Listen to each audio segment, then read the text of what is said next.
തൃശൂർ ഏങ്ങണ്ടിയൂരിൽ ദളിത് യുവാവ് വിനായകൻ ആത്മഹത്യ ചെയ്ത കേസിൽ സർക്കാരിനെതിരെ വിമർശനവുമായി വിനായകന്റെ കുടുംബം. കേസിൽ സ്പെഷ്യൽ പ്രോസിക്യൂട്ടറെ നിയമിക്കണമെന്ന ആവശ്യത്തോട് സർക്കാർ മുഖം തിരിക്കുന്നുവെന്ന് വിനായകന്റെ അച്ഛൻ CK കൃഷ്ണൻ 24 പറഞ്ഞു. ഇപ്പോഴുള്ള ആള് ഈ കേസ് മുന്നോട്ട് കൊണ്ടുപോകാൻ പറ്റില്ല. അപ്പോൾ പ്രൈവറ്റായിട്ട് ഒരു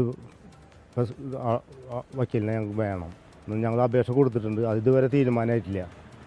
എന്നുവെച്ചാൽ കേസ് ഞങ്ങൾ തിരുവനന്തപുരത്തൊക്കെ പോയിട്ട് എല്ലാ അപേക്ഷയും കൊടുത്ത് എന്നിട്ട് വീണ്ടും കേസ് ഇവിടെ വന്നിട്ട് പിന്നെ ഈ പ്രൈവറ്റ് വക്കീലിനെ വയ്ക്കാൻ വേണ്ടിയിട്ട് ഇപ്പോൾ ഇതുവരെ ഒന്നും ആയിട്ടില്ല. പക്ഷേ ഇപ്പോഴുള്ള വക്കീലെന്ന് വെച്ചാൽ ആൾക്ക്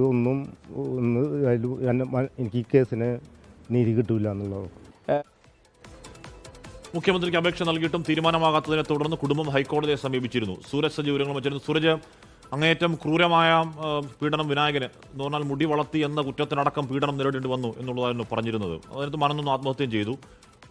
സ്വന്തം മകന്റെ ആത്മഹത്യയിൽ നീതി വേണം എന്ന കുടുംബത്തിന്റെ ആവശ്യം 101% നീതിയുക്തമായ ആവശ്യമാണ്.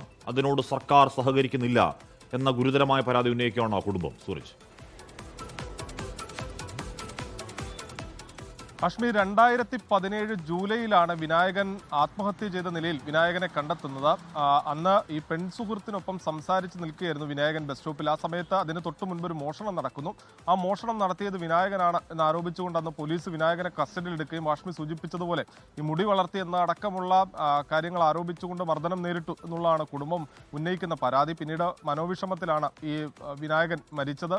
എന്തായാലും ഈ സംഭവവുമായി ബന്ധപ്പെട്ടുകൊണ്ട് 2017 മുതൽ ഇപ്പോൾ ഈ 2025 വരെ നീതി തേടി അലയേണ്ടി വരുന്ന ഒരു കൃഷ്ണൻ എന്ന അച്ഛൻ്റെ അവസ്ഥ ഒന്ന് ആലോചിച്ച് നോക്കണം ഹാഷ്മി. അതായത് കഴിഞ്ഞ ദിവസം നമ്മളെ നേരിട്ട് വന്ന് കണ്ട് കുടുംബം കണ്ണീരോട് കൂടിയാണ് ഈ കാര്യം പറയുന്നത്. അത് സ്വന്തമായി വരാനൊരു വാഹനമില്ല, ബസ് കയറി ഏങ്ങണ്ടിയൂരിൽ നിന്ന് തൃശ്ശൂരിലെത്തി തൻ്റെ മകൻ്റെ മരണത്തിനിടയാക്കിയവർക്കെതിരെ നടപടി വേണമെന്ന് ആവശ്യപ്പെടാൻ വേണ്ടി നിരന്തരമായ പോരാട്ടം നയിക്കുകയാണ് അച്ഛൻ.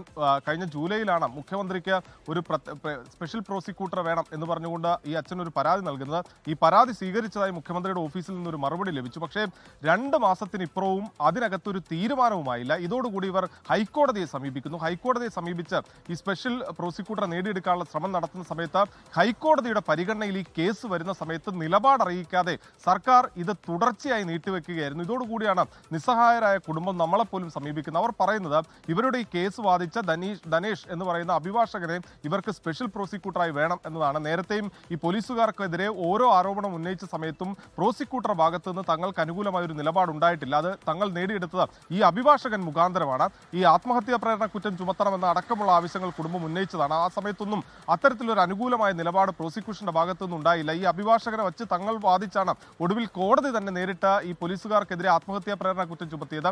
അതുകൊണ്ട് തന്നെ എന്തായാലും സ്പെഷ്യൽ പ്രോസിക്യൂട്ടർ വേണം എന്ന ആവശ്യത്തിൽ കുടുംബം ഉറച്ചു നിൽക്കുകയാണ് ആഷ്മി. ഒരു മകന്റെ അനീതിയിൽ മനന്നുന്ന ഒരു മകന്റെ ആത്മഹത്യയിൽ ഒരു പിതാവിന്റെ പോരാട്ടത്തിന്റെ കഥയാണ്. ആ പിതാവ് എന്ന് പറയുമ്പോൾ സമ്പന്നനല്ല, രാഷ്ട്രീയ ശക്തിയുള്ള മനുഷ്യനല്ല, സാധു മനുഷ്യനാണ്, പാവം പിടിച്ചൊരു മനുഷ്യനാണ്. ആ മനുഷ്യന്റെ പോരാട്ടത്തിൽ സർക്കാർ ഒപ്പം നിൽക്കുന്നില്ല എന്നാണ് അവരുടെ പരാതി.